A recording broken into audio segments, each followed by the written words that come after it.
Sindhuja 103 kilogram. Pregnant ஆகணுங்க.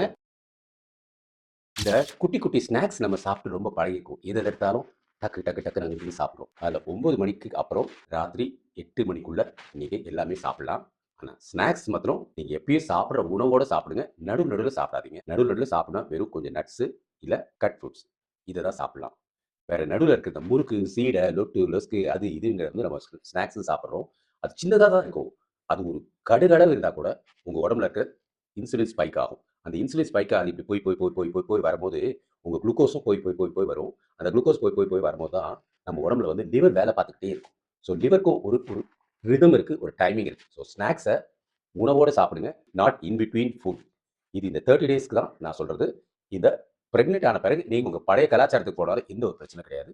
But this is for Sinduja 103 kilogram pregnant ஆகணும் இல்லையா? ஃபர்ஸ்ட் 3 வீடியோஸ் கட்டாயம் 100% டிசிப்ளின் வந்தவுடனே இந்த ஸ்டெப் எடுத்தால் போதும்.